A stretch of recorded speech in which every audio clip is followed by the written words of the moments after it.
Chers amis cinéphiles, j'espère que vous allez bien, je suis ravi de vous retrouver après quasiment 2 mois d'absence. Et oui, navré, mais j'ai eu quelques impératifs professionnels qui ont fait que, mais me revoilà. Et donc, on va en profiter pour faire un double programme aujourd'hui, puisque je vais revenir à la fois sur les mois de mars et avril 2026. Et c'est ce qu'on va voir aujourd'hui dans les films du vendredi, récap mars-avril 2026.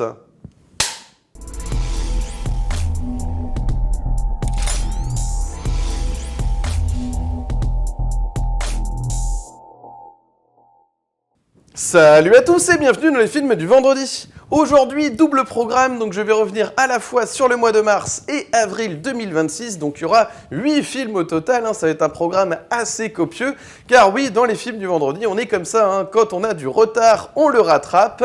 Donc il y aura une première partie sur le mois de mars et une deuxième donc sur le mois d'avril, en précisant d'emblée, je vous donne un petit peu la température, que le mois de mars pour moi ça a été déception sur déception, vraiment. On va y revenir dans un instant et justement je vais commencer par la plus grande déception du mois de mars. Il s'agit de The Bride, réalisé par Maggie Gyllenhaal, donc la sœur de Jack Gyllenhaal, vous le savez, qui a réalisé des films bien sûr, et notamment The Lost Daughter qui est disponible que sur plateforme avec une Olivia Colman vraiment géniale. Donc vraiment j'ai trouvé ce film, voilà, c'est pas un grand film mais c'est un bon film et je trouvais qu'il y avait une singularité d'auteur intéressante et là donc je me suis dit pourquoi pas, elle se lance dans un projet pour revisiter en fait le mythe de Frankenstein et notamment de la fiancée de Frankenstein. Vous connaissez les films de James Whale, voilà. Donc nous sommes dans les années 30, Frankenstein s'embête, il est interprété par Christian Bale et donc il va aller voir le docteur, donc interprété par Annette Bening, cette savante un peu folle, qui va lui permettre de trouver sa femme, créer sa femme en fait de toute pièce avec le cadavre d'une jeune femme qui s'appelle Ida et qui, au début du film, on la voit, on voit le contexte dans lequel elle est morte. Elle a fait une chute dans les escaliers après avoir échappé donc à une soirée entourée de mâles toxiques, on va dire ça comme ça. Et donc Annette Bening, le docteur va d'un seul coup la réveiller ce cadavre qui n'a pas tout à fait les souvenirs, qui vont être un peu confus dans sa tête. Et donc ils vont, Frankenstein et cette bride donc, partir à l'aventure un peu comme Bonnie and Clyde. Et là, il va y avoir une succession de scènes inintéressantes qui ne racontent absolument rien. Même les lieux dans lesquels interviennent l'action, les embrouilles dans des soirées, etc. Je ne vois vraiment pas l'intérêt. On va aller voir des comédies musicales ensemble, des films un peu où ça danse, vous savez, un peu les trucs un peu à la Fred Astaire et tout ça. Juste, à part titiller de temps en temps le cinéphile pour lui dire « Regarde, on est dans les années 30, je te fais des petits clins d'œil à droite à gauche et tout », je ne vois absolument pas où est la relecture féminine de ce film. L'écriture est assez maladroite. Alors, on dit souvent que quand on parle du film, la production a été un petit peu calamiteuse. J'ai envie de dire, moi je suis spectateur, c'est pas mon problème. Il y a un moment donné où, à force d'excuses constamment, c'est pas une excuse, c'est comme si on vous disait, je sais pas, même dans mon propre cas, vous voyez, t'as du retard, c'est pas une raison pour pas nous parler des films du jour, c'est la même chose. Et voilà. Donc je trouve que ça n'excuse vraiment pas le résultat final, d'avoir une production qui a eu des rebondissements, des problèmes de financement, de je ne sais pas quoi, de remouture, de montage, etc. Ce n'est absolument pas le problème du spectateur. Il y a un moment donné, je suis désolé. Alors, il y a une idée un peu autorisante dans ce film, c'est que Mary Shelley, donc l'autrice des romans sur Frankenstein, apparaît, alors toujours sur les traits de Jessie Buckley, qui joue à la fois Ida et Mary Shelley, donc elle va se mettre à être filmée comme ça, dans l'obscurité, à essayer de parler aux spectateurs, etc. Elle va dire des choses qui sont pas très intéressantes, vraiment, je sais même pas, c'est vraiment pour faire style, entre guillemets, mais ça n'apporte rien du tout, c'est vraiment pour dire, regardez, je suis une auteure, j'arrive à avoir des petites idées de mise en scène un peu originales, je vous mets carrément l'autrice du film, des romans face cam, et je ne vois absolument pas ce que ça apporte. Donc voilà, c'est une succession deux scènes ennuyeuses, on s'ennuie énormément. Vraiment, les lieux, les décors sont vraiment très cheap, très cheap. Je sais pas ce que c'est que cette production. Certainement, il a manqué des financements, j'en sais rien, mais c'est un peu calamiteux. Et surtout, l'écriture, les dialogues sont très, très...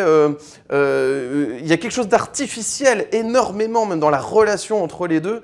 Vraiment, on ne voit pas ce duo fonctionner. Il n'y a pas d'alchimie, il n'y a pas d'aventure, il n'y a rien du tout, rien du tout. C'est même presque laid, mais pas laid pour rendre hommage au monstre, justement. Laid dans sa forme, ça ne sublime pas le monstre, justement, comme ont pu le faire les grands films d'horreur qui ont justement réussi à montrer un petit peu à la manière d'Edgar Allan Poe aussi, enfin tous ces films qui ont réussi, en fait, ces œuvres littéraires et ces films qui ont réussi à rehausser véritablement, à faire comprendre ce que c'est que le monstre, les paradoxes, etc., le côté identitaire, etc. Là, ça ne raconte absolument rien, absolument rien. On ne comprend pas quel est le combat de cette bride, si ce n'est de dire, comme dans la bande-annonce, maintenant, ce n'est plus la fiancée de Frankenstein, c'est Just the Bride. Très bien. Mais alors, si c'est Just the Bride, il faut raconter pourquoi c'est Just the Bride, pourquoi elle s'émancipe, pourquoi elle arrive à créer, vraiment s'intéresser à qu'est-ce que c'est que cette bride, en fait. Voilà, cette épouse, cette fiancée de Frankenstein, il faut la raconter. Et malheureusement, l'écriture pêche, même la lumière, parfois, est digne vraiment d'un téléfilm de bas étage. On a Penelope Cruz qui est complètement sacrifiée dans le rôle de cette inspectrice qui va aider donc Jack Wales, interprété par Peter Sarsgaard, dans leur enquête pour poursuivre ce duo à la Bonnie and Clyde, mais vraiment ça ne marche pas. On se demande quelle est cette enquête. C'est vraiment cheap. C'est un film cheap, mais vraiment... vous voyez, il y a des nanars parfois qui ont peu de budget et qui pourtant arrivent vraiment à nous intéresser, même à revoir les films. On a bon cœur parfois à voir un peu des mauvais films, mais qui sont un peu distrayants, divertissants. Là, rien du tout. C'est ni divertissant, ni subversif, ni rien du tout. Donc malheureusement, c'est un gros bide, un énorme échec. Et je crois d'ailleurs que le film, ça se retrouve au niveau des entrées. Écoutez, je suis désolé, c'est mérité. Là, je sais pas ce qui est passé par la tête de Maggie Gyllenhaal, mais vraiment, c'est pas parce que juste on montre une femme et qu'on montre plus de temps d'écran en fait à cette bride que ça en fait un film forcément porte-étendard d'un féminisme et tout ça. Donc je ne comprends absolument pas ce que ça raconte. Je passe maintenant au second film du jour. Alors je regarde ma liste parce qu'il y a beaucoup de films aujourd'hui. Le Testament d'Anneli, voilà, de Mani Fassvold, cette cinéaste norvégienne et scénariste, davantage d'ailleurs, puisqu'elle a travaillé avec son mari Brady Corbett sur le scénario de The Brutalist. Vous connaissez mon avis sur The Brutalist, je vais pas y revenir. Mais donc avec Amanda Seyfried, voilà, donc sur une secte religieuse, les Shakers, au XVIIIe siècle. Donc voilà, c'est une femme qui quitte l'Angleterre pour aller à New York et qui prêche l'égalité des sexes, voilà, l'égalité sociale. Mais le problème général du film, déjà je vous le dis d'emblée, comme ça c'est fait, après je passerai au point positif, mais ça me titille de vous parler des points négatifs, c'est qu'à aucun moment, la cinéaste, donc Mona Fassvold, ne prend de la hauteur sur son sujet, c'est-à-dire qu'elle questionne à aucun moment les sectes, leurs adeptes, et c'est presque à leur donner raison, justement, à ces adeptes de sectes, etc. Donc, à un moment donné, cette espèce de célébration de la secte est presque un non-sens, je trouve, quand on veut être cinéaste, qu'on veut, je sais pas, avoir une vision d'auteur. Là, c'est presque faire une publicité sur cette secte, donc j'ai vraiment du mal à comprendre. La seule petite critique, à un moment donné, c'est dans le couple, en fait, qu'il va y avoir avec donc Anne et son compagnon, parce que comme elle est un peu, faut le dire, extrémiste religieuse, n'ayons pas peur des mots, c'est une secte, n'oublions pas, et bien voilà, donc il n'y a pas d'amour possible physique entre eux, donc évidemment, c'est proscrit, mais c'est à peu près la seule critique, entre guillemets, et encore, j'ai envie de dire, c'est très très light. Ce qu'il faudrait plutôt critiquer, c'est le côté où elle se prend quasiment pour, en gros, la femme une personnification, enfin comment dirais-je, ce serait le Christ en femme en fait, voilà, donc vraiment elle a l'impression d'être le Christ, et donc c'est très bien, mais il faut aussi questionner, donc forcément on a un peu du mal parfois, parce qu'elle va être pourchassée, hein, c'est un peu une chasse aux sorcières qui va être lancée, hein, pour poursuivre un petit peu donc cette Anne-Lee, et donc voilà, donc on est toujours un peu en tant que spectateur partagé entre l'envie de la plaindre, et en même temps lui dire que oui, mais elle est quand même un peu spéciale, est-ce qu'elle n'est pas un peu à suivre aussi psychologiquement? Donc c'est intéressant de mettre en lumière, évidemment, en plus avec une très belle lumière qui rappelle un peu, voilà, Ari Aster, Midsommar, etc. C'est très très beau, très esthétique, hein. Moi, il y a vraiment des idées de mise en scène et de montage qui m'ont rappelé Ari Aster, aucun problème. Mais Ari Aster a, comment dirais-je, au moins la vision de l'auteur qui va prendre du recul justement sur ces sectes. Là, c'est presque donner raison, encore une fois, à tout ce qui va se passer à l'écran au sein des Shakers, voilà, donc... c'est tout ce qui m'a un petit peu embêté, parce qu'évidemment, alors après, il y a un rythme aussi qui peut être un peu assommant, hein, sur ce film. C'est vrai que c'est pas... Waouh, il y a beaucoup d'ennuis. C'est vrai que j'ai l'impression qu'aujourd'hui, il y a de moins en moins de producteurs pour dire coupe un peu aux cinéastes. Donc, ça fait souvent des films de 2h30, 3h en ce moment, et c'est pas toujours justifié, en fait. Voilà, donc ça prend un peu la tête parfois. Amanda Seyfried, par contre, est géniale, évidemment. Comment ne pas saluer sa prestation, et surtout, voilà, ces moments où elle rentre carrément en transe, etc. Il y a des danses, voilà, il y a des choses qui sont très esthétiques, hein, bien sûr. L'utilisation de la lumière est très bien gérée sur ce film. Donc il y a beaucoup de choses positives au niveau de la cinématographie, mais par contre, voilà, c'est là où on attend la vision, la critique, le recul. Et ça, malheureusement, eh bien, ça n'apparaît pas dans le film. Donc, malheureusement pour moi, encore une fois, voilà, je suis passé à côté, peut-être de l'intérêt encore de ce film, voilà. J'en apprends un petit peu sur les Shakers, voilà, c'est un peu ce qui reste à la sortie du film. On montre aussi, voilà, une Angleterre du 18e, voilà, les États-Unis aussi au 18e, le fait d'essayer de véhiculer, voilà, des paroles sectaires, religieuses, etc. Très bien, elle croit à fond à son idée, et donc il y a aussi l'espèce de quête de poursuivre un peu son rêve, voilà, de véhiculer comme ça la parole du Christ et tout. Mais franchement, à un moment donné, le spectateur se demande quel est le point de vue et qu'est-ce que veut raconter Mona Fastvold avec son film. Qu'est-ce qu'elle veut véritablement questionner? C'est un peu ça qu'on attend un peu du cinéma quand même, c'est de se renseigner un peu plus sur soi-même à la sortie de la salle.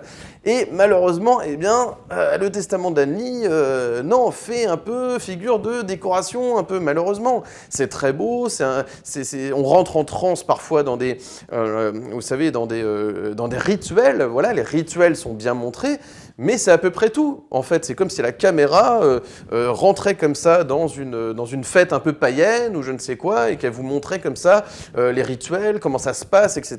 Le côté immersif dans ces sectes fonctionne, mais on attend la vision d'un auteur, d'une autrice sur le thème des sectes. Il y a beaucoup de films, il y en a d'autres qui en parlent très bien. Alors on peut aussi faire du film de genre comme Colonia, on n'est pas obligé de rentrer là-dedans parce que là on rentre dans un truc, évidemment, mais Colonia, on peut pas comparer parce que c'était quand même assez violent, hein, bien sûr. C'est pas le même genre de secte, mais bon, il y a secte et secte, mais au moins questionner. Voilà, je demande pas forcément de faire un film qui va être complètement contre, complètement pour, mais au moins de questionner un peu le rapport, en fait, à ces sectes. Voilà, donc c'est tout ce que je dirais pour le Testament d'Anne-Lee, hein. Ça va s'arrêter là, j'ai pas grand-chose d'autre à dire. Il y a quelques séquences, quelques images, et notamment de lieux, lorsqu'ils construisent, en fait, ils vont construire comme ça, dans un grand champ, leur ville alternative, parce que Anne-Lee, en fait, c'est une grande utopiste, hein. Elle imagine un monde comme ça, qui est en dehors des règles de la société, hein. Ça part toujours de personnes qui espèrent un monde meilleur, mais malheureusement, il est tel qu'il est, et c'est difficile de l'accepter. Ça, c'est à peu près montré, bien sûr.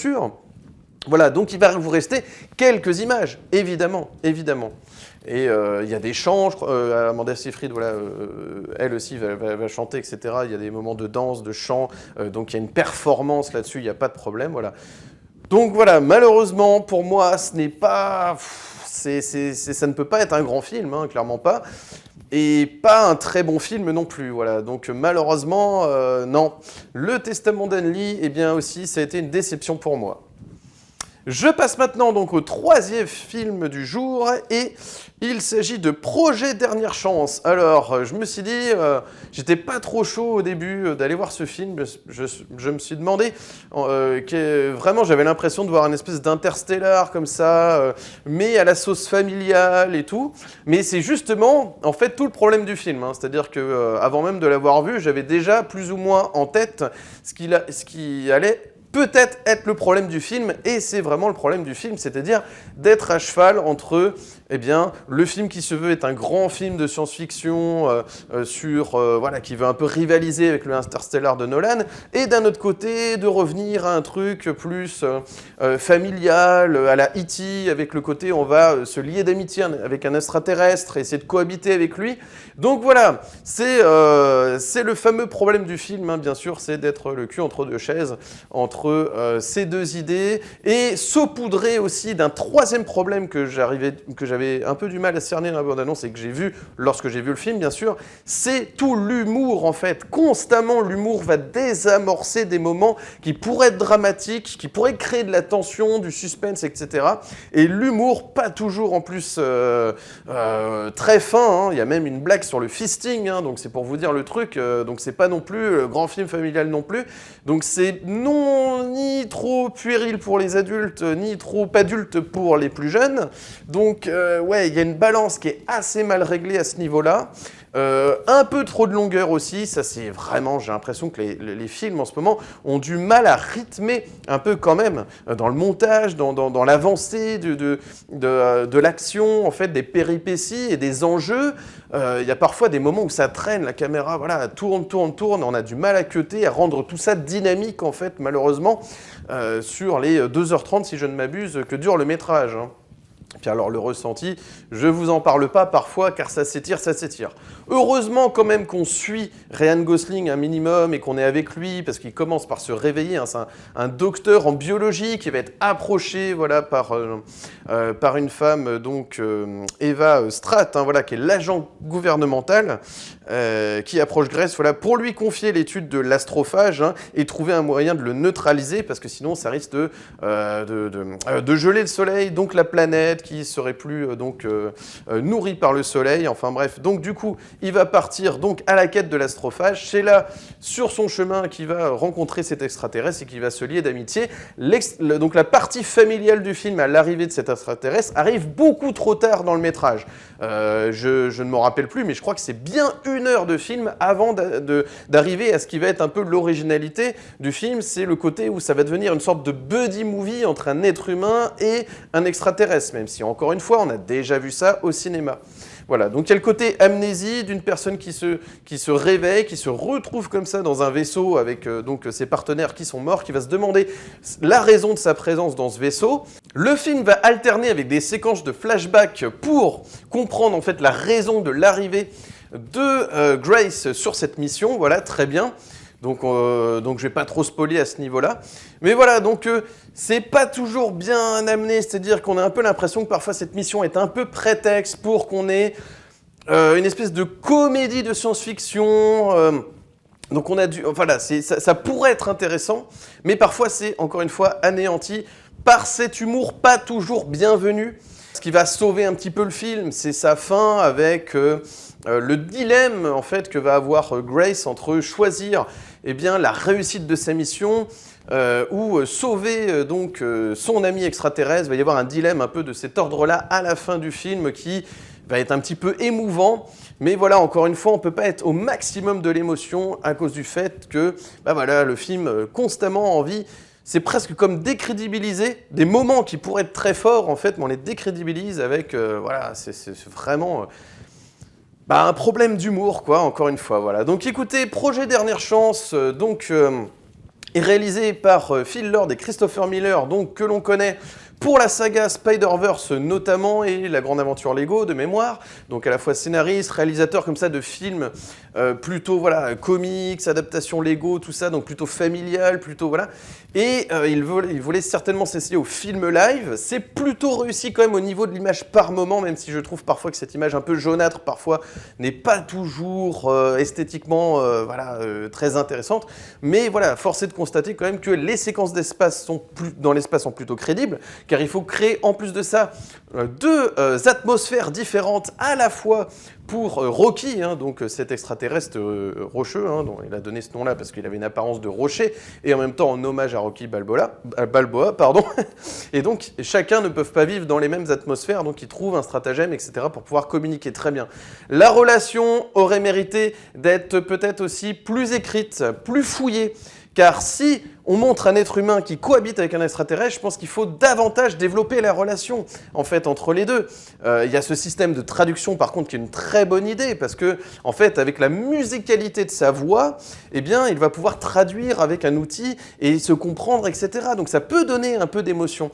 Voilà, donc c'est dommage parce que il arrive beaucoup trop tard cet extraterrestre. Donc si c'était l'idée principale du film, et on a un peu l'impression que c'est le cas quand on voit aussi même la bande-annonce, quand c'est sorti, on nous vendait un peu quand même cet extraterrestre qui arrive trop tard, la relation, eh bien, il faut rattraper presque tout le temps perdu dans le métrage du film qui concerne eh bien, l'écriture de la relation entre les deux personnages pour qu'on puisse être ému un minimum. Alors, il y a le strict minimum, mais malheureusement, encore une fois, ça arrive trop tard. Je passe maintenant au 4e film du jour, et il s'agit des Rayons et des Ombres de Xavier Giannoli, dont j'avais adoré le travail magistral sur son adaptation d'Honoré de Balzac, Illusion perdue, hein, issue de sa comédie humaine. Quelle gageure d'avoir réussi à transparaître vraiment totalement cette histoire d'injustice, de lutte entre deux classes sociales, avec toute l'hypocrisie qui en découle, cette mauvaise foi, et voilà, vraiment l'histoire terrible de ce poète qui va être baladé de tous les côtés, vraiment on va lui rappeler toujours ses origines, etc. C'est absolument terrible, et évidemment ça crée énormément d'empathie chez le spectateur, donc c'était vraiment magnifique. Au niveau de l'image, au niveau du cadrage, au niveau de l'interprétation, tout le casting est absolument flamboyant. Vraiment, ça va laisser une trace, hein, j'en suis sûr, cette adaptation de Balzac. Voilà, vraiment une grande place hein, dans les films français importants des années 2020. Donc vraiment, bravo à Giannoli pour ça. Vraiment, on ne peut pas lui enlever. Moi, j'avais découvert avec Marguerite, qui était portée par Catherine Fro, donc Florence Foster Jenkins, et de son histoire, hein, c'est adapté de ça. Et vous savez, hein, c'était donc cette cantatrice qui pensait qu'elle était une grande chanteuse, et puis finalement elle chantait mal, et puis tout le milieu se moquait d'elle dans son dos, etc. Donc c'était assez drôle et assez bien vu. Malheureusement, j'avais quelques réserves au niveau de l'image, justement, il y avait quelques effets de flou, vraiment qui parfois me perturbaient. Je trouvais qu'au niveau de la cinématographie, c'était pas parfait. Et après, j'ai vu l'apparition, pareil. Alors là, pour le coup, je m'étais complètement ennuyé. C'était pas l'image le problème, mais vraiment, donc ce film avec Vincent Lindon, vraiment m'a ennuyé. Mais alors, vraiment, c'était assommant. Et là, eh bien, j'avais quand même espoir avec Illusion perdue, justement, que j'avais adoré. J'avais espoir de retrouver la même qualité pour un film qui parle de l'Allemagne nazie, de la France sous l'occupation. Hein, vous savez, hein, l'époque de Pétain. Je me suis dit, super, il va y avoir une critique acerbe vraiment de cette époque-là, la responsabilité justement de la France dans des choses, voilà, il faut rappeler quand même le contexte, il y avait des exécutions sommaires à cette époque-là. Costa Gavras le montre très très bien dans sa section spéciale, donc j'attendais énormément justement, surtout après avoir revu et vu surtout section spéciale de Gavras. Je me suis dit, tiens, Giannoli qui s'intéresse au sujet. Eh bien écoutez, c'est assez light, hein. Franchement c'est assez gentil pour un film qui est censé parler de la collaboration, de la France Collabo, c'est vraiment gentil malheureusement. Donc on a l'histoire de Jean Lucher, donc qui est ce journaliste résistant, interprété par Jean Dujardin, qui va essayer vraiment de tout faire pour calmer le jeu entre la France et l'Allemagne, dans une France occupée par les nazis, rappelez-vous, hein, bien sûr. Et donc il est ami avec un Allemand qui s'appelle Otto, qui va petit à petit rejoindre le camp des nazis, Et c'est là que le film va commencer à devenir intéressant. Il aurait dû d'ailleurs se concentrer véritablement sur ça, plutôt que s'éparpiller, je vais y revenir, sur tout un tas de trucs dont on se fiche un petit peu. C'est justement le dilemme qu'il y a entre l'amitié et en même temps, voir son ami partir du côté obscur, j'ai envie de dire, et comment justement rester ami dans ce contexte, comment en profiter peut-être pour avoir des informations aussi sur les intentions d'Hitler. Voilà, donc il y a tout ce dilemme qui psychologiquement aurait pu être très intéressant et développé davantage dans ce film.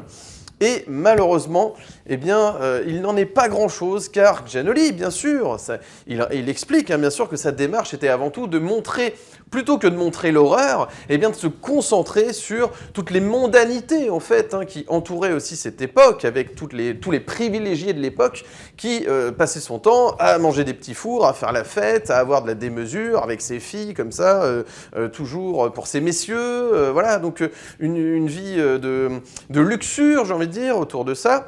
Et en même temps, la fille de Jean Luchaire qui veut devenir actrice dans ce milieu-là, voilà, dans ce contexte-là, je veux dire. Et rajouter à tout cela la tuberculose, bien sûr, pour créer de l'empathie en disant, voilà, regardez, c'était quand même une période, il y avait de la tuberculose. J'ai envie de dire, il y avait bien pire que la tuberculose quand on voit ce que l'homme était capable de faire. L'homme est un loup pour l'homme. L'Allemagne nazie, sous collaboration donc avec la France. Il y a eu des choses très, très terribles, voilà. Et à aucun moment, on sent ne serait-ce que le danger extérieur, voilà. Et malheureusement, c'est là où tout le monde n'est pas Jonathan Glazer, désolé de le dire, mais on sent quand même que c'est un peu l'intention du cinéaste de dire qu'on va montrer plutôt les gens privilégiés, mais il faut qu'on sente quand même un minimum l'horreur qu'il y a à l'extérieur. Et Jonathan Glazer le montre très bien avec sa zone d'intérêt, voilà, ça c'était absolument génial, quand on pense quand même que le protagoniste c'est un commandant SS, voilà. Donc c'est quand même assez chaud. Et de voir quand même, là c'est là où il y a l'art en fait d'un cinéaste, c'est de montrer derrière, qu'on sente un peu quand même l'horreur, qu'on voit un cadavre passer comme à un moment donné, qu'on voit la fumée des fours crématoires, voilà, ça crée l'horreur justement chez le spectateur, cette confrontation entre la petite vie tranquille, parce qu'ils passeraient presque pour des bons parents, pour des gens bien en fait dans leur famille, mais toute l'atrocité des fours crématoires, etc. était racontée. Et là, le truc, c'est qu'il y a un côté, on a l'impression que en fait, dans cette France collabo, on aspire à devenir actrice. C'est pas facile de devenir actrice. Bon, très bien. Il y a la maladie de la tuberculose. Ça prend énormément de temps sur ce métrage de 3h19. Il y a énormément de séquences en fait qui alourdissent ce film. Donc malheureusement, et rajouter cela, une image qui est, à mon sens, beaucoup trop proprette, en fait, pour rendre compte véritablement qu'on est dans les années, fin des années 30, début 40. C'est vraiment problématique, je trouve. Il y a même le maquillage, ça va jusqu'au maquillage de Dujardin, enfin je dis Dujardin par exemple, mais c'est ça qui m'a choqué dans un premier temps, où on sent que c'est presque comme s'il était maquillé pour aller sur un plateau télé défendre le film, plutôt que de montrer un personnage de l'époque. Voilà, quelque chose de trop préparé. Je sais pas, mais c'est des petits détails du cinéma qui font que malheureusement ça vous sorte. En fait, c'est des petits détails qui vous sortent en fait de la trame du film.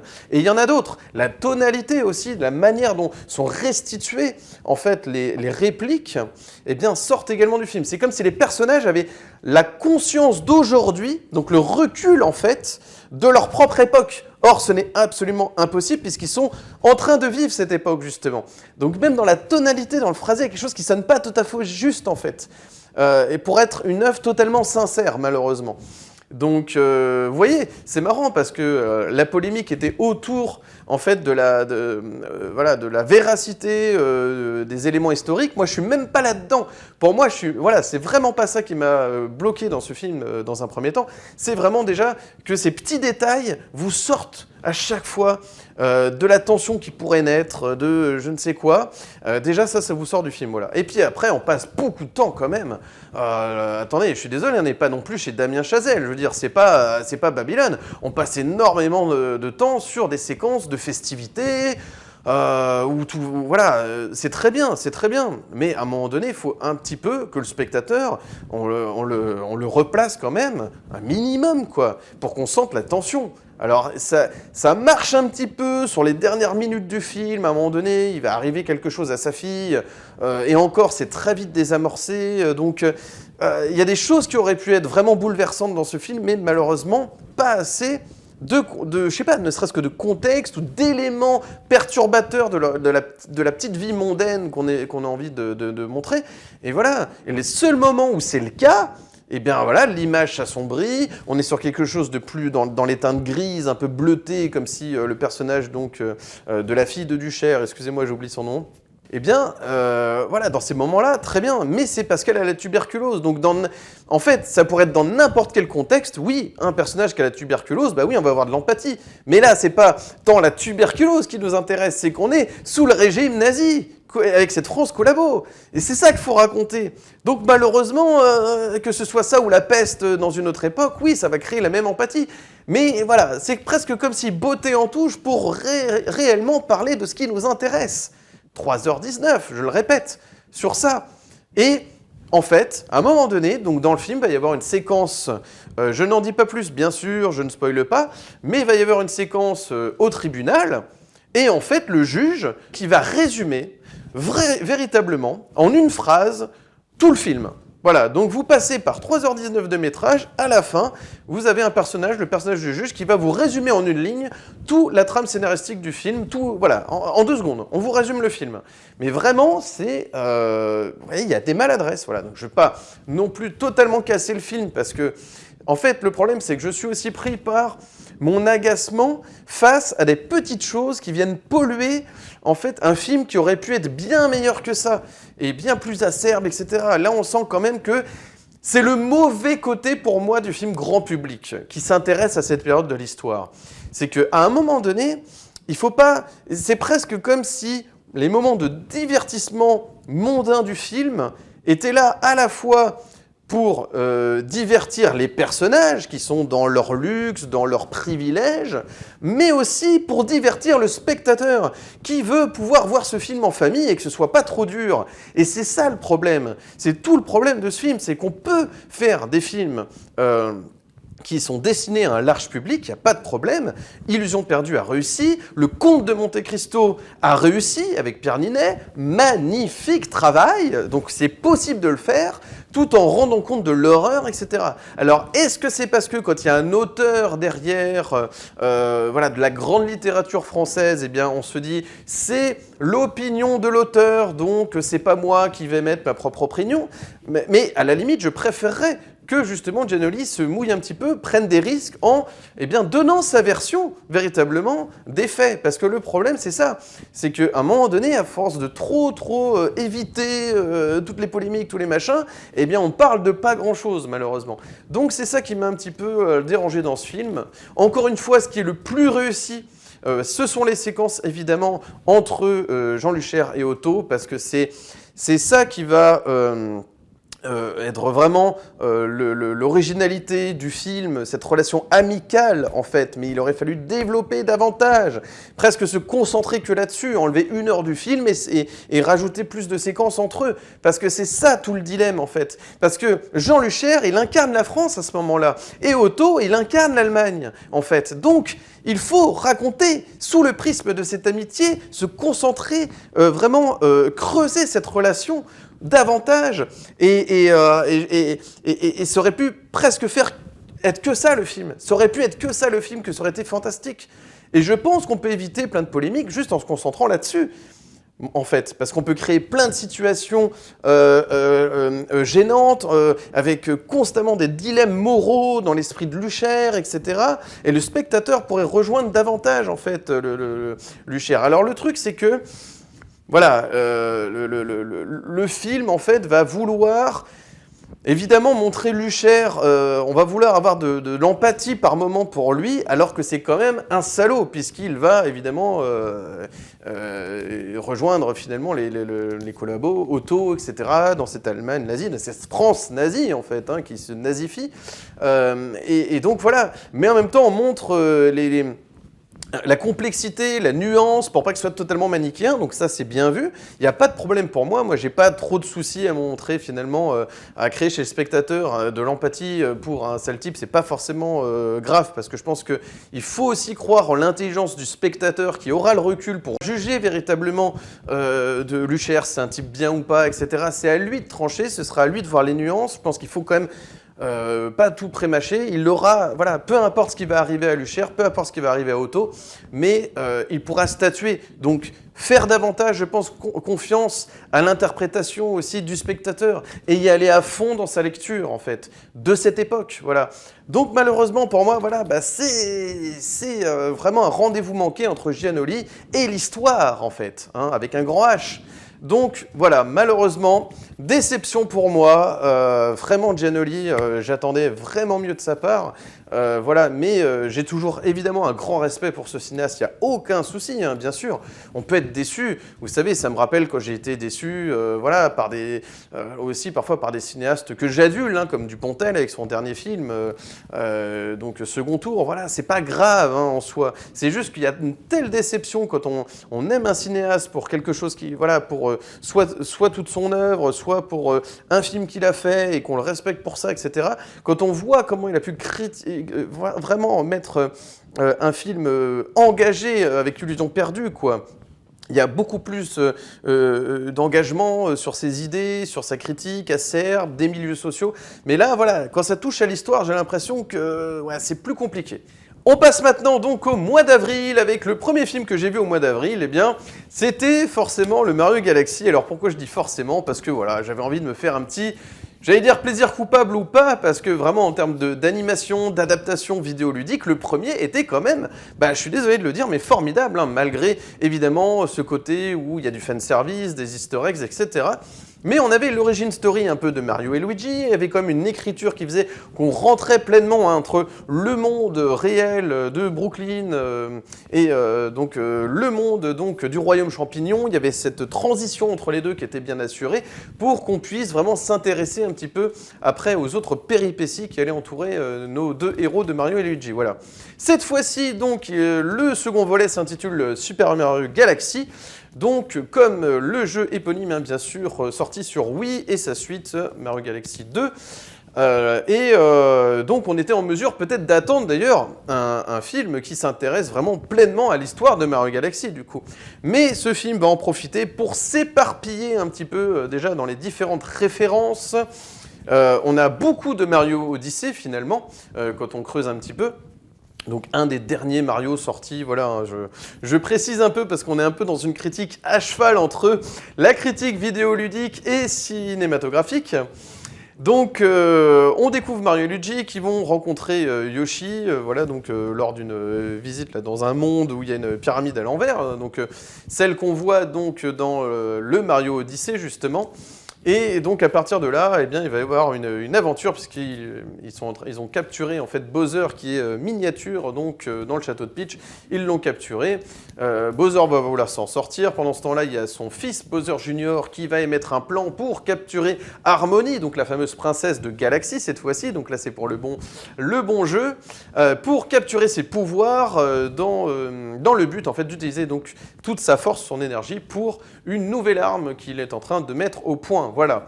Alors, le film est très coloré, très bien réussi au niveau de l'image. C'est Illumination, hein, bien sûr, ce studio français absolument magnifique. On a les deux réas, d'ailleurs. Hein. Donc, je vais vous rappeler leur nom parce qu'on n'en parle jamais. Hein, vous vérifierez, je pense qu'on n'en parle jamais ailleurs lors d'une critique de Mario. C'est donc Aaron Horvath, voilà, et Michael Janelic, voilà. Donc, c'est les mêmes deux co-cinéastes donc, sur ce Galaxy. Et donc, il y a beaucoup de choses qui polluent un petit peu donc, ce film. Alors déjà, je trouve que c'est un traitement beaucoup plus juvénile de base.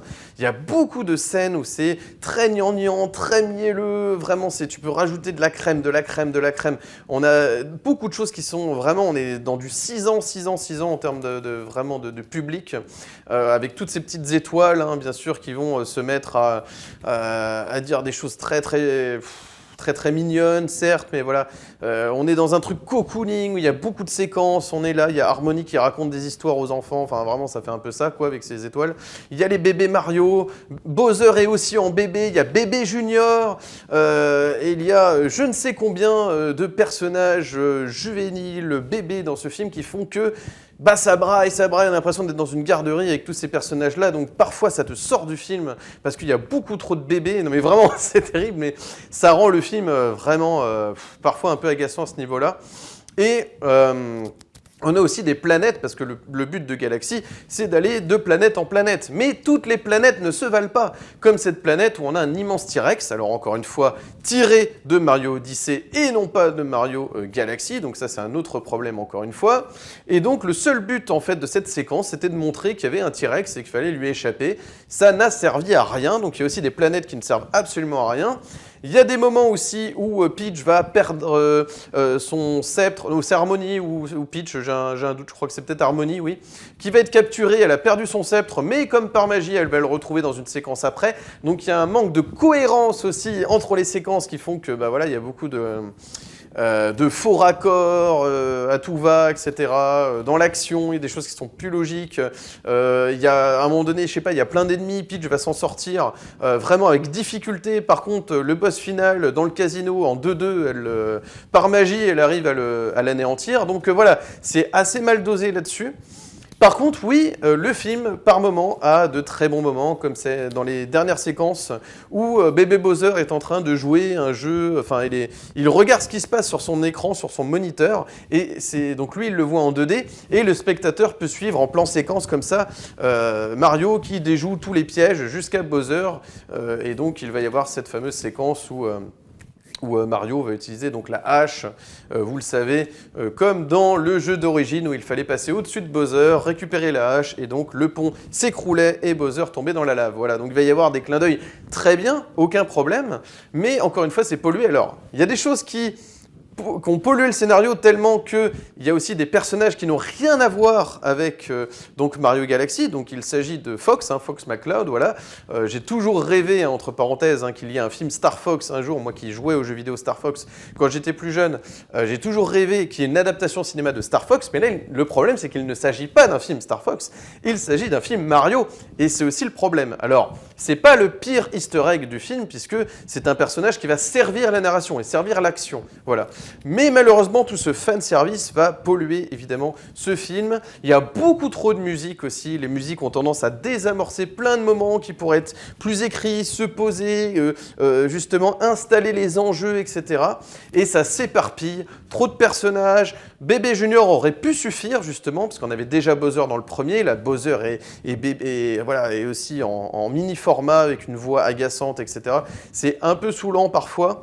Donc voilà, c'est évidemment un film totalement popcorn, mais j'ai pris davantage de plaisir sur le premier car il y avait plus de subtilité dans l'écriture et c'était beaucoup mieux amené. Il y avait déjà suffisamment d'easter eggs d'ailleurs, je tiens à préciser, car j'ai revu le premier après avoir vu le Galaxy, qu'il y avait déjà une mention, on évoquait déjà qu'il y avait d'autres galaxies, puisque Peach à un moment donné dit dans le premier film il y a tant de galaxies à explorer. Donc évidemment, il y a un lien, un fil conducteur qui peut se créer, mais malheureusement, le deuxième film n'est pas au même niveau d'écriture et de subtilité, voilà. Donc malheureusement, même Mario et Luigi, ils ont pas... C'est presque comme si Yoshi, par moment, volait la vedette, mais Yoshi aussi se fait parfois voler la vedette par un dinosaure plus grand que lui, réaliste, alors qu'il y a déjà un dino qui s'appelle Yoshi, on va en mettre un qui est réaliste et qui est 10 000 fois plus gros, qui va créer peut-être plus, qui va être plus impressionnant. Et Yoshi en lui-même, va donner lieu à un comic relief parfois assez rigolo, mais parfois c'est totalement gratuit.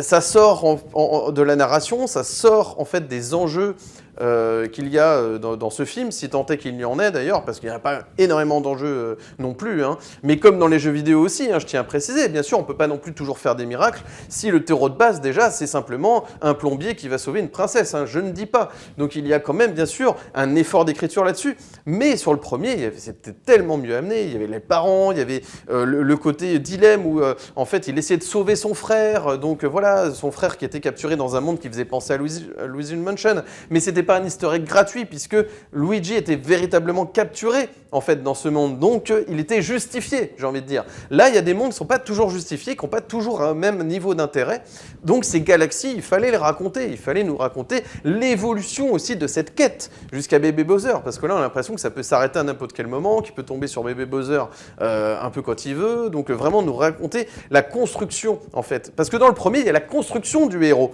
Mario s'entraîne, Peach l'aide justement, il y a le côté origine, es-tu à la base, viens-tu du monde réel? Il y avait cette questionnement aussi sur le premier. J'ai pas envie de surintellectualiser un film non plus qui ne le mérite pas forcément, mais je suis désolé, le premier est très valable. Voilà, c'est un bon film d'animation grand public. Voilà. Donc malheureusement, ce deuxième, eh bien, s'éparpille partout, veut nous mettre du fanservice à tout va. Je vais pas révéler les personnages qui vont arriver, même les scènes post-génériques, etc. Mais c'est là où le deuxième film ressemble plus, malheureusement, à ce que peut faire Marvel dans des 3, 4, 5, voilà, ces suites sur des films où l'origin story sur le premier, ça va encore, mais plus on arrive après dans les films qui arrivent jusqu'à Endgame et compagnie, et ben là, voilà, Avengers à la fin, ça peut aussi avoir ses limites. Voilà, ben ça suit un peu malheureusement la logique des Avengers, les scènes post-génériques qui vous teasent un peu la suite. Voilà, mais je rappellerai quand même qu'on est bien au-dessus, par contre, de ce que peut faire Sonic au cinéma avec ce truc mi-live action, mi-animation qui est très très mal géré, l'écriture est abominable. Voilà, donc évidemment, on est bien au-dessus quand même de ce que fait Sonic au cinéma, même sur ses suites, évidemment. Voilà, donc j'ai quand même pris parfois un peu de plaisir, car il y a des séquences qui sont assez jouissives, parce qu'elles font le parallèle véritablement entre la culture vidéoludique, hein, donc du jeu vidéo, et la culture cinématographique. Hein. Parfois, il y a des passerelles qui sont habilement menées, voilà, donc il y a des petites idées quand même de mise en scène parfois. Mais voilà, cette aventure est beaucoup moins intéressante. Les répliques sont, ouais, ça tombe vraiment à plat. Voilà, donc il manque véritablement une vraie histoire. Dans le premier aussi, je me souviens, il y avait Bowser qui capturait, en fait, on voyait l'intro, en fait, planter dès le départ les enjeux, parce qu'il capturait l'étoile, en fait, dans le monde des pingouins. Voilà, il voulait absolument la toute-puissance, etc. Et Mario allait l'arrêter, il y avait toutes ces péripéties, voilà. Donc voilà, malheureusement, c'est pour moi bien en dessous du premier, mais ce qui va rester évidemment, c'est l'animation somptueuse d'Illumination, et c'est déjà pas mal parce que ça restera toujours meilleur que, de toute manière, évidemment, cette première adaptation live action horrible de 93, bien sûr, hein, ce gros nanar, bien sûr, mais voilà, je sais pas ce qu'ils vont faire par la suite. Je pense qu'il y aura forcément un 3, parce que là on est à plus de 2 milliards, je sais plus combien, d'entrées dans le monde. Enfin, c'est un truc complètement hallucinant. Parce que ce film aura quand même une vertu, je pense, c'est de ramener énormément de spectateurs dans les salles actuellement. C'est peut-être ça justement la plus belle réussite du film, et c'est déjà pas mal. Alors par contre, en termes de marketing, c'était absolument génial, parce que si vous alliez voir le film, donc la première semaine de la sortie, vous aviez donc ces cartes à collectionner, donc ces tickets, hein, ce super ticket de cinéma collector. Donc là, je dois dire que c'est assez sympa, parce que aller voir du cinéma commercial, c'est une chose, mais d'arriver un petit peu à créer ce côté ticket, collector et tout, et ben ça, je trouve ça sympa, parce que vraiment, ça nous remet aussi dans quelque chose de tactile, de physique aussi avec le cinéma, si on arrive à intéresser les gens justement à collectionner ces tickets. Voilà, bon, c'est vraiment totalement marketing, mais vraiment, voilà, je suis content d'avoir ce petit ticket collector, voilà. Mais ça ne fait pas tout, évidemment, l'expérience, pour moi, a été gâchée. Vous l'aurez compris, par un traitement beaucoup trop juvénile déjà de manière générale sur ce nouveau long métrage de Mario. Je passe maintenant au 6e film du jour, et il s'agit de Plus fort que moi, ou le titre original I Swear de Kirk Jones, qui nous parle donc de l'histoire vraie de John Davidson, interprété ici par Robert Aramayo, qui donc est atteint du syndrome de Gilles de la Tourette. Nous sommes dans l'Écosse des années 80, Et nous avons donc cette famille modeste dans laquelle va évoluer John Davidson. John Davidson qui a réellement existé, hein, c'est quelqu'un qui a appris à l'âge de 16 ans qu'il était atteint du syndrome de Gilles de la Tourette. Donc on voit directement donc, dans un premier temps eh bien, l'environnement familial dans lequel il évolue. On voit qu'au début, lorsqu'il n'est pas atteint encore par le syndrome, hein, avec donc les espoirs qui sont mis avec une potentielle ascension dans le football. Et puis, ça va être très très vite avorté. Hein, ses rêves vont un petit peu s'écrouler à partir du moment où eh bien, les premiers symptômes en fait, de son syndrome vont apparaître. Et c'est là que la famille eh bien, va avoir du mal à comprendre, hein, parce qu'il faut se replacer dans le contexte des années 80. On n'avait pas encore diagnostiqué réellement hein, ce que c'était que cette maladie. On la comprenait mal.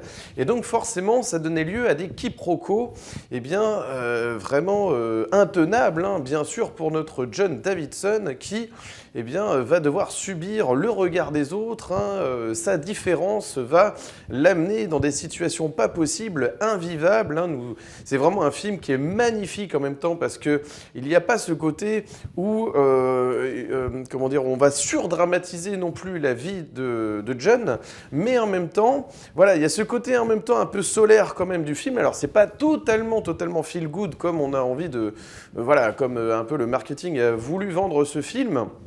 Mais il y a, en tout cas, effectivement cet espoir, mais pas un espoir niais comme dans d'autres films, comme Wonder par exemple, où c'est un petit peu trop forcé, voilà, un petit peu trop tire-larme. Là, pas du tout, c'est vraiment un film qui aborde intelligemment et qui traite véritablement son sujet du syndrome de la Tourette, et ce qui est déjà une gageure de ne pas justement tomber dans des facilités vraiment larmoyantes, etc. Donc vraiment, et puis alors l'interprétation magistrale de Robert Aramayo, hein, que j'ai vu dans des seconds rôles. Voilà, je suis allé voir un peu sa filmographie, apparemment je l'ai déjà vu, mais on va dire que c'est véritablement avec ce film que je découvre tout son talent, hein, c'est peut-être même pour le moment son plus grand rôle.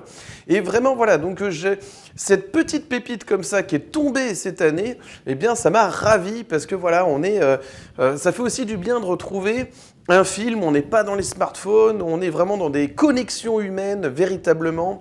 Voilà, donc évidemment, parce qu'on passe beaucoup de temps dans les années 80, un peu 90, donc forcément, il y a beaucoup moins le truc de la technologie, donc peut-être que ça aide aussi, mais même dans le grain de l'image, dans le rapport entre les personnages, cette famille qui vraiment va se déchirer, donc John va trouver une famille de substitution, hein, avec donc la mère d'un ami, et donc voilà, ça va créer justement eh bien, un petit peu une alternative en fait hein, à sa famille. Il va devoir un peu trouver un peu une manière de s'en sortir lui-même, car sa famille, sa propre famille, sa mère, ne comprend pas ce qui se passe. Le père ne comprendra encore moins et quittera carrément donc le foyer familial. Et donc John voilà, va aussi, c'est ça aussi qui est un peu terrible, hein, couper le cordon avec sa propre mère hein, pendant de longues années. Et voilà, donc le petit bémol que je mettrais, c'est plutôt sur le rôle de la maman, justement, parce que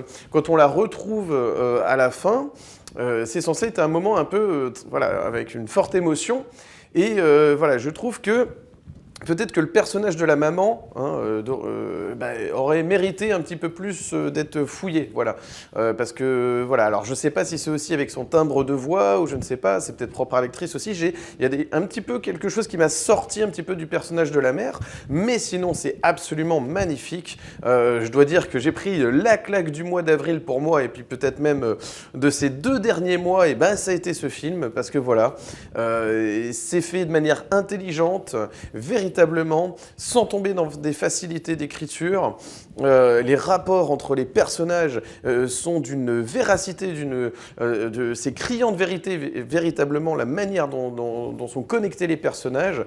En plus de ça, ce qui est très très drôle, c'est que le côté humour est bienvenu parce qu'il intervient dans des moments qui ne vont pas dédramatiser des situations dramatiques, mais peut-être même parfois les renforcer, mais quand même en nous faisant rire parce qu'à chaque fois, en fait, John va avoir des répliques qui vont avoir un rapport rapport avec ce qui lui arrive. Mais il va sortir évidemment des choses pas possibles, hein, des injures, des insultes. Évidemment, Gilles de la Tourette, hein, vous connaissez évidemment donc les effets que ça peut produire. Donc voilà, il va sortir plein d'insultes, mais qui vont avoir un rapport avec ce qu'il est en train de vivre. Donc dans la situation, à chaque fois, ça fait mouche. Et ça donne lieu à des moments aussi qui sont très drôles, voilà. Donc il y a aussi, ça montre la cruauté, hein, bien sûr, hein, des humains qui, face à l'inconnu, eh bien, vont réagir de manière violente. Donc ça, c'est très très bien montré. Vraiment, j'ai pris... c'est une petite merveille pour moi, ce film. C'est vraiment un cadeau, véritablement. C'est quelque chose qui me fait dire encore qu'il y a encore des grands films qui sortent dans l'année, qui valent le coup. C'est vraiment un film qu'on peut revoir aussi. Ça fait partie de ces films, c'est assez rare, qu'on peut revoir avec plaisir. Voilà, c'est pas uniquement le côté feel good, parce que je vous dis, c'est pas si feel good que ça, en fait, vous le verrez. Mais c'est véritablement des personnages attachants. En fait, on est attaché à l'histoire de John et voilà, on compatit constamment à sa douleur et en même temps, eh bien, il y a cet espoir qui n'est pas, encore une fois, je vous dis, on enlève le côté niais parce que l'espoir va naître de l'avancée des recherches au niveau médical. Je n'en dis pas plus, bien sûr, hein, j'essaie de ne pas spoiler, mais c'est ça qui va être le moment le plus fort dans le dénouement, je trouve, au niveau émotion, plus que lorsqu'il va retrouver sa mère. Ça, c'est pas le plus émouvant selon moi. Mais en tout cas, voilà, c'est un très beau film. L'actrice qui joue la mère de substitution est absolument formidable dans son rôle. Il y a le patron donc de John c'est le seul patron qui va lui donner une chance parce que c'est aussi un individu qui, forcément, c'est impossible pour lui de trouver un travail en fait parce qu'il va constamment soit casser des choses, soit insulter des gens. Et puis voilà, donc forcément, ça va créer des quiproquos et donc c'est absolument, il est inembauchable en fait, hein, ce John malheureusement. Et donc il y a un patron, une personne qui va croire en lui et qui va le défendre même au niveau judiciaire, vous allez le voir parce qu'évidemment ça va jusqu'au niveau judiciaire et ça montre un petit peu comment, eh bien voilà, encore une fois, face à l'incompréhension, face à la différence, face à l'inconnu, eh bien on peut réagir de manière excessive aussi, hein, les bien portants peuvent aussi réagir de manière peut-être tout aussi violente en fait hein, que John, parce que John il ne maîtrise pas, c'est vraiment un amour d'être humain et c'est ça qui est terrible, c'est de ne pas le comprendre, de ne pas faire la part des choses entre sa maladie et évidemment toutes les valeurs qu'il véhicule et qui sont bien plus fortes que les valeurs que les bien portants peuvent avoir l'air de véhiculer. Hein, c'est toujours pareil entre l'apparence, qu'on est vraiment au fond de soi, donc de manière sous-jacente. Hein, c'est là que ce film fait appel à l'intelligence du spectateur, et ça c'est le meilleur film pour moi, c'est quand on fait confiance vraiment au spectateur, on n'a pas besoin de lui surligner ce qu'il doit comprendre, l'orienter dans ce qu'il doit comprendre d'une situation. Hein, je reviens à Xavier Giannoli, hein, voilà, par exemple, là, voilà, je trouve que c'est un peu trop le cas. Là, non, du début à la fin, on se dit que le spectateur, il va comprendre, les situations sont suffisamment claires pour qu'on comprenne les enjeux, ce qui se passe pour la vie de John, qui est, cet adolescent, d'abord cet enfant qui va devenir adolescent, et donc un jeune adulte. Donc on suit la construction, hein, véritablement, de John au fil des années aussi, et donc c'est fait vraiment de manière très, très écrite, et vraiment au niveau des images, j'aime beaucoup aussi ce côté où c'est une image réaliste. Quand on montre le quotidien, vous voyez, c'est ce côté où on est dans l'Écosse profonde, en fait, hein, véritablement, on commence comme ça. Donc c'est ce côté un petit peu où on a ce côté très authentique de la famille, on a le contexte un petit peu modeste, hein, donne un certain charme au film. Ça fait partie de ces grands films anglais, parce que je considère que désormais ce Iceware, hein, plus fort que moi, est un grand film anglais. Au même titre que les Billy Elliot, que les Full Monty, que tous ces films qui vraiment anglais, les Ken Loach aussi, hein, bien sûr, ont marqué en fait l'histoire, je trouve, du cinéma contemporain anglais. Eh bien, je trouve que ce film-là en ajoute un. Voilà, on en ajoute un dans la liste des grands films anglais cultes. Donc véritablement, c'est une petite merveille. J'ai pris un plaisir inouï à découvrir ce film, véritablement. Je pense qu'on pourra guère faire mieux comme film autour du sujet du syndrome de Gilles de la Tourette. Voilà, la manière la plus subtile, en fait, la plus réussie possible, en évitant plein de facilités. Et en même temps, voilà, il y a des moments qui peuvent être un petit peu divertissants, mais qui servent à chaque fois le récit. C'est pas simplement pour désamorcer des moments dramatiques. Donc c'est ça la grande force du film, c'est ça les plus grands films. Pourquoi ces grands films peuvent rester aussi dans le futur et on a plaisir à y retourner, c'est qu'il y a justement cette finesse d'analyse sur son sujet. Donc véritablement, et aussi cette direction d'acteur, vraiment, donc l'acteur principal est absolument génial. Et je voudrais quand même donner une mention spéciale à Scott Ellis Watson, qui est donc l'acteur qui joue John lorsqu'il est jeune, en fait. Voilà, lorsqu'il est enfant ou ado, pré-ado. Donc lorsqu'il n'est pas encore atteint de la maladie. Et ce qui est intéressant aussi, justement, c'est qu'on peut... Là aussi, on fait appel à l'intelligence du spectateur. On sent en fait que c'est à partir du moment où il va y avoir un moment très stressant où, pour John, ado, qui espère, parce qu'il va y avoir cette histoire d'entraîneur qui va venir le voir jouer pour un match important, et on sent que c'est ce stress en fait. Il a là vraiment l'impression de jouer sa vie en fait pour ce match, et c'est peut-être ça qui fait que ça va être l'élément déclencheur en fait de son syndrome en fait. Donc c'est aussi intéressant de voir comment naît en fait le syndrome de Gilles de la Tourette dans l'esprit de John. En fait, à quel moment ça intervient? Est-ce que ce ne serait pas la raison? Est-ce que certains individus ne déclencheraient pas ce syndrome face à une situation hyper stressante où vraiment c'est le turning point de leur existence, on a l'impression? Est-ce que ce ne serait pas ça? Donc il y a aussi les origines, il y a comment le vivre, il y a comment être aussi au niveau relationnel en fait, comment interagir avec les autres individus, comment on arrive en fait à s'approprier cette maladie, comment on arrive à la gérer, c'est très très bien raconté, comment on essaye de se soigner, entre grosses guillemets bien sûr, parce qu'il n'y a pas de remède, on nous explique qu'il n'y a pas de remède justement pour ce syndrome, donc ça traite toutes les facettes, le avant, le pendant, le après, et en même temps, les contextes familiaux, amicaux, tout ce que ça va déchirer au niveau professionnel, comment on s'adapte, quelle est la vie, voilà, de tous les points de vue. En fait, on prend cette histoire par tous les petits points de l'existence autour de la vie de John, et en plus de ça, adapté donc d'une histoire vraie. Voilà, donc vous verrez à la fin, restez dans la salle. Dans le générique de fin, il va y avoir donc des images qui sont extraites de la véritable vie. C'est adapté donc de la vie de ce fameux John Davidson, écossais, qui, à l'âge de 16 ans, découvre son syndrome et essaye de vivre avec tant qu'il peut. Et Dieu sait, vous allez voir que ce n'est pas de tout repos lorsqu'on est un individu atteint de ce syndrome, que la vie est difficile et d'autant plus voilà, lorsqu'on est différent. Et c'est ça aussi, c'est un film sur le handicap, c'est un film sur la différence encore une fois, qui est un grand thème cinématographique par excellence, bien sûr. Je pense comme ça, même dans le cinéma plus fantastique, plus comme Édouard Romain d'Argent, chez Tim Burton, voilà, lorsqu'on est aussi dans l'horreur, dans l'incompréhension en fait, d'un sujet un petit peu différent des autres, comment on arrive à interagir, et ça crée des quiproquos. Réussir à quand même se faire une place dans la société, alors qu'on a justement tous ces troubles mentaux qui font qu'on ne peut pas avoir une vie sociale normale, en fait. Voilà. Donc c'est très très bien traité. Et c'est pas un grand coup de renfort de bande originale pour vous créer de l'émotion. Il y a des musiques qui sont bienvenues, les compositions accompagnent vraiment très très bien les séquences justement dramatiques, plus euphorisantes par moments, voilà.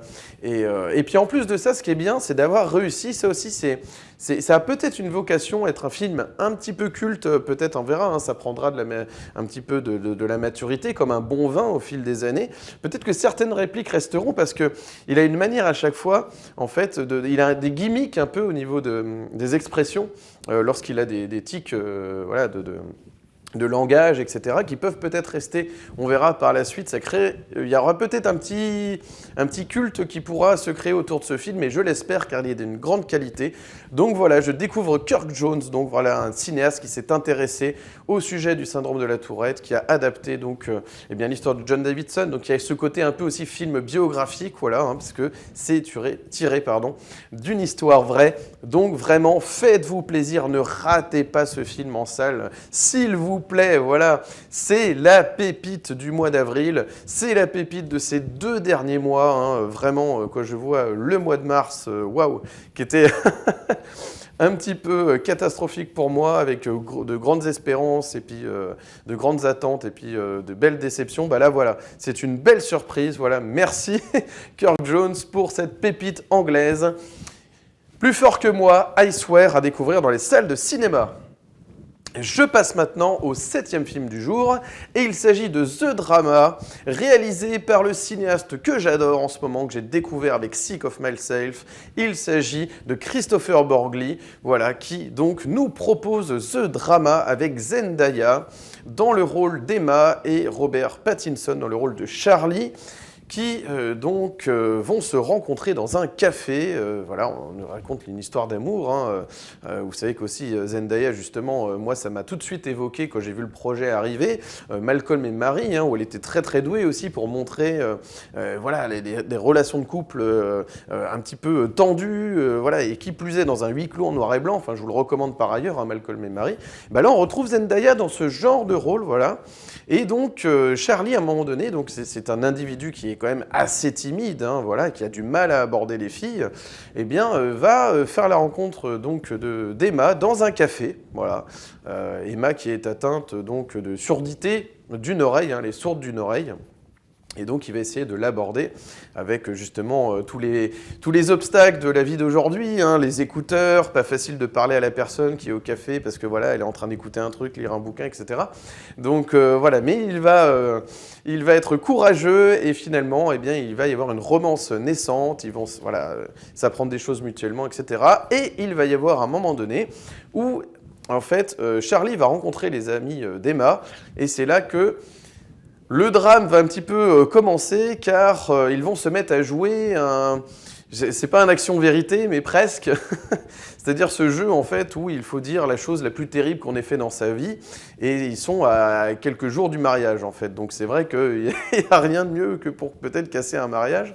Mais voilà, donc ils vont s'avouer des choses inavouables autour de la table, parce que voilà, ils partent du principe qu'ils peuvent se faire confiance, hein, dans un couple, hein, bien sûr, donc ça pose des vraies questions de confiance aussi au sein d'un couple, et donc ils vont révéler des choses terribles. Je ne vais rien dire, mais du coup ça va changer le regard de Charlie sur eh bien, sa fiancée, et aussi Emma aussi qui va se sentir un petit peu jugé, voilà, de tous les côtés, etc. Donc ça va créer des tensions très fortes, ça va chambouler complètement au niveau psychologique, hein, eh bien, leurs relations, l'entourage, les amis, etc.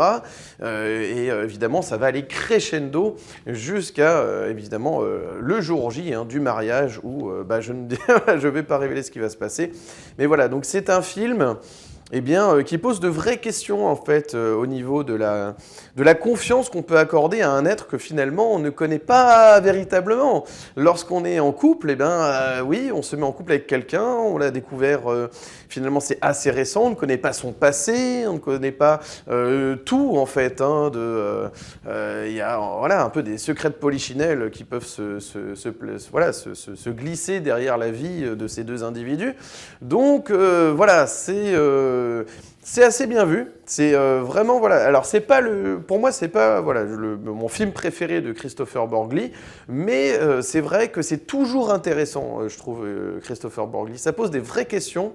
Il y a une prise de hauteur sur ici c'est le couple, mais avant il y avait aussi le diktat de la beauté avec Sick of Myself qui était absolument génial. Il y avait Dream Scenario aussi avec cet homme qui s'immisçait dans les rêves des autres, donc et avec tout le côté aussi réseaux sociaux sociaux, ça dénonçait aussi tout le côté ragot qui peut circuler sur les réseaux. Donc vraiment aussi, c'était très bien vu à ce niveau-là, hein, jusqu'à ce final qui parlait justement de l'évolution des rapports entre les individus avec la technologie qui est de plus en plus évoluée et donc qui nous déshumanise de plus en plus. En fait, hein, il y avait vraiment ce côté-là dans Dream Scenario. Donc c'est toujours intéressant, soit menacé par la technologie, soit menacé par des institutions, soit, vous voyez, par des dictates. Donc voilà, il y a quelque chose de très intéressant.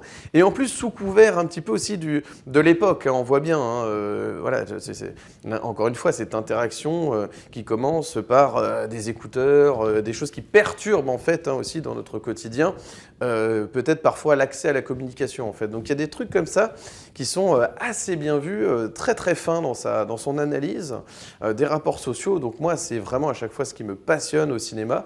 Hein, c'est évidemment, hein, c'est toujours plus intéressant quand on va voir un film, lorsque voilà, on quitte la salle et qu'on se sent plus renseigné sur nous-mêmes, sur la société, sur voilà, c'est toujours plus fort. Donc voilà, Borgli arrive vraiment à nous poser de vraies questions.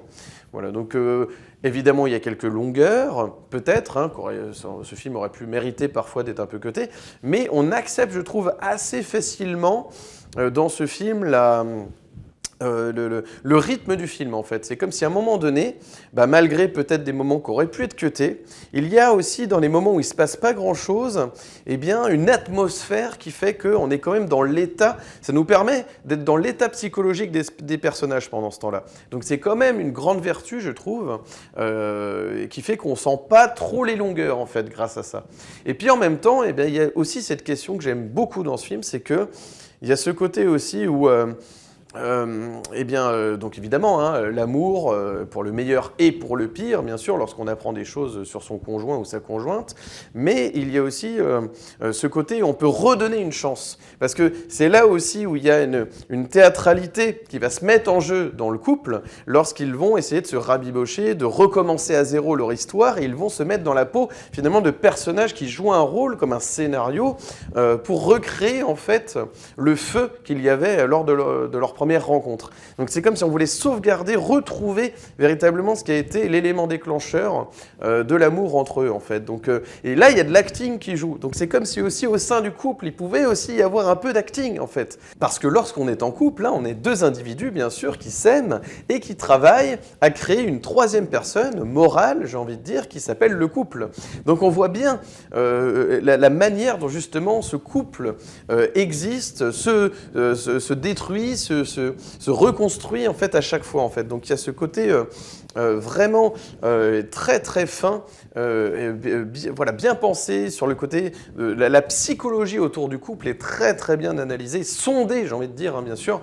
C'est cette capacité aussi de Borgli de sonder l'âme humaine dans ces personnages. Donc vraiment, ils ont du relief ces personnages. Hein. On les suit. On n'a pas tout le background hein, d'ailleurs hein, de Charlie, d'Emma. Enfin, on a un peu évidemment l'histoire terrible qu'ils cachent en fait, hein, eux deux.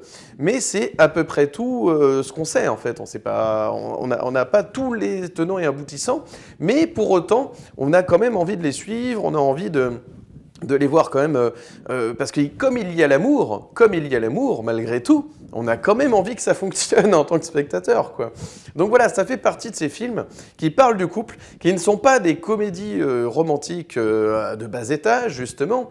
Il y a une vraie écriture et je trouve que c'est toujours plus fort quand on arrive à dire de vraies choses, même si c'est pour raconter l'amour entre deux individus. L'amour peut être un sujet très très fort et pas simplement un prétexte, un divertissement pas toujours bien placé. Là justement, non. Là, c'est très très bien écrit, donc je vous recommande The Drama de Christopher Borgli.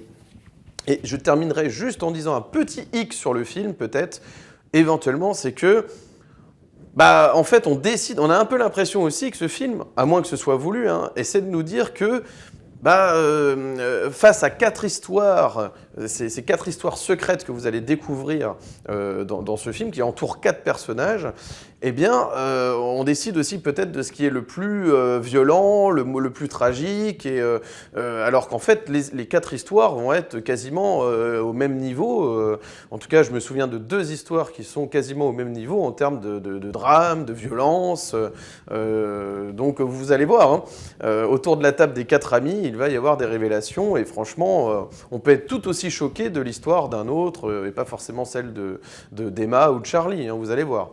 Donc écoutez, je vous recommande le nouveau Christopher Borgli, The Drama, qui est quand même intéressant, donc à découvrir dans les salles de cinéma. Je passe maintenant au 8e et dernier film du jour et qui va ainsi clôturer le mois d'avril 2026, et il s'agit de Juste une illusion, la nouvelle comédie d'Éric Toledano et Olivier Nakache qui nous ont habitués à de grands films populaires à succès, tels que Nos jours heureux, Intouchables, ou encore le dernier gros succès en date, Le sens de la fête avec le regretté Jean-Pierre Bacry. Cette fois-ci, ils reviennent donc à la comédie dramatique, où ils nous présentent le quotidien d'une famille plutôt modeste, hein, donc les Dayan, avec donc les enfants, donc Vincent Dayan et Arnaud Dayan, qui sont 2 frères que tout oppose. Donc Vincent est c'est plutôt un romantique, fleur bleue, il est amoureux, il écoute plutôt de la funk, donc des choses assez dansantes, hein. Imagination, Just an Illusion, qui va donner son titre au film. Et de l'autre côté, Arnaud, qui lui est plutôt un rocker rebelle, qui écoute The Cure, qui porte des blousons en cuir, qui passe par la fenêtre pour quitter la maison de temps en temps, et en plus on apprend qu'il revend des cassettes un peu à la sauvette, audio, etc. Donc voilà, le côté rebelle d'un côté, le côté plus raisonnable de l'autre, et amoureux et fleur bleue. Donc vraiment voilà, la relation entre les deux frangins vont être bien présentées.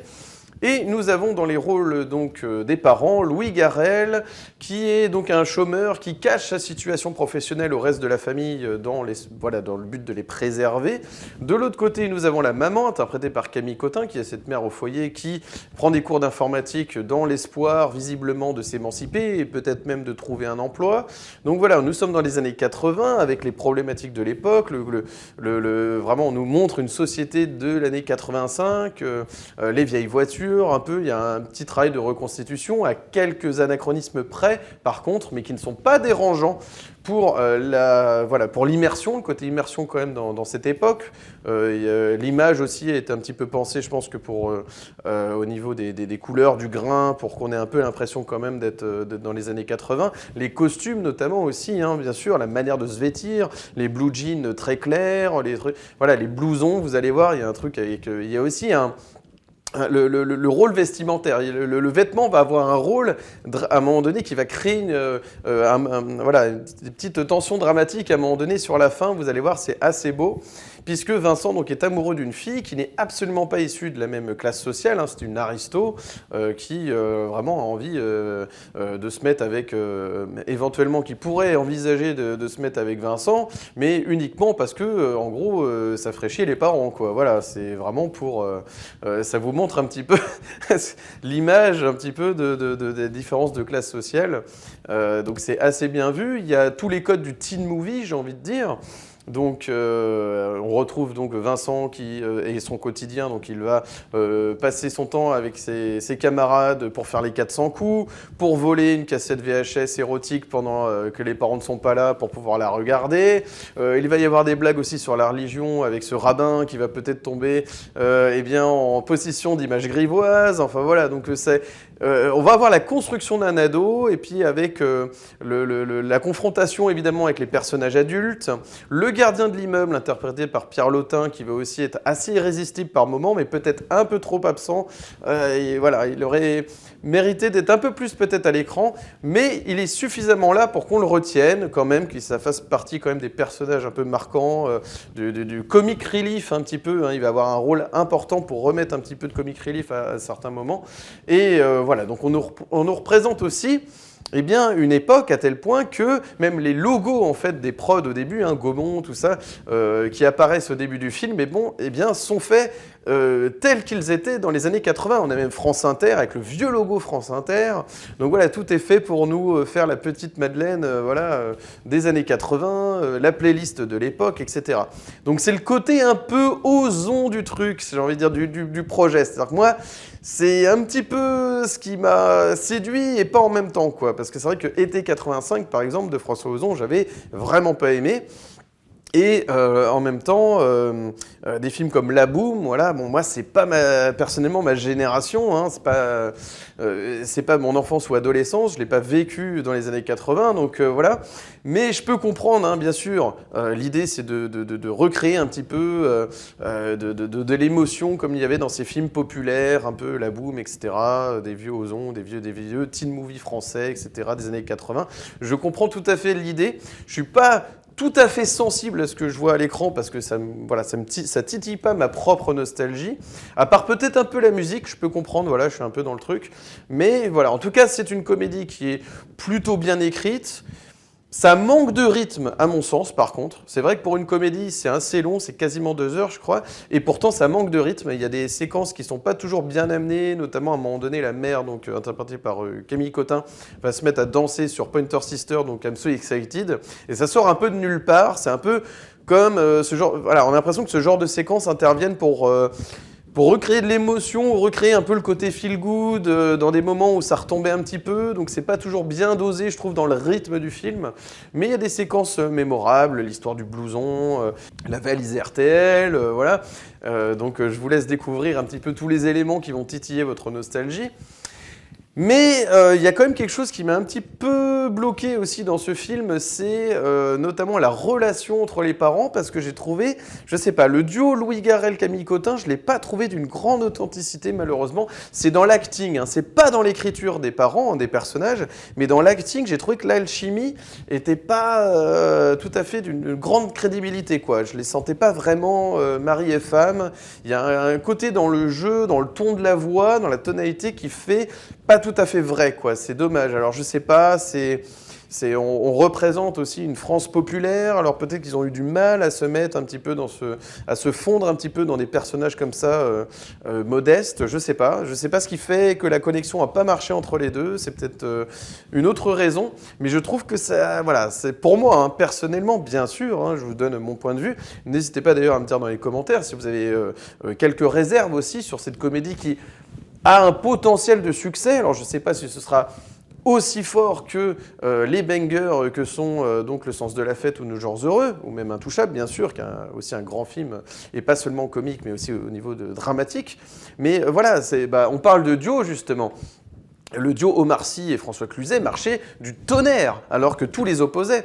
Et là, voilà, je sais pas, dans la relation entre les parents, ça matche pas pour moi. Mais par contre, la relation entre les frangins, là, il n'y a aucun problème, ça fonctionne du tonnerre.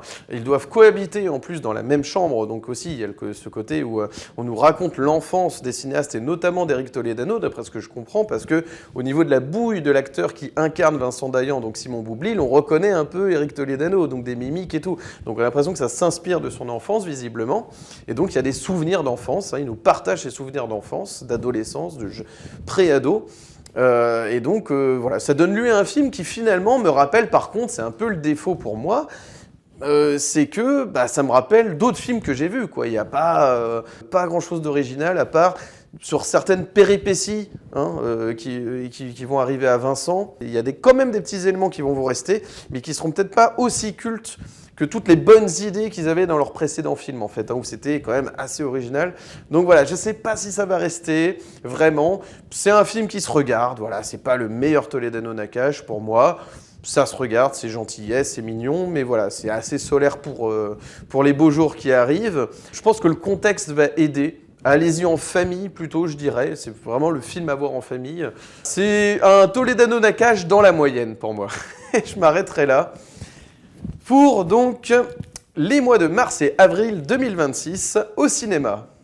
Si vous avez aimé cette vidéo, n'hésitez pas à mettre un petit like, de vous abonner, d'activer la cloche pour ne manquer aucune de mes nouvelles vidéos et de me suivre sur Instagram, Steph_LFDV. N'hésitez pas à m'ajouter sur Instagram afin d'être tenu informé des prochaines vidéos sur la chaîne ou tout simplement pour accéder à mon contenu. C'était donc tout pour moi pour le mois de mars et avril 2026. J'espère que vous avez passé un bon moment, que vous avez apprécié cette vidéo.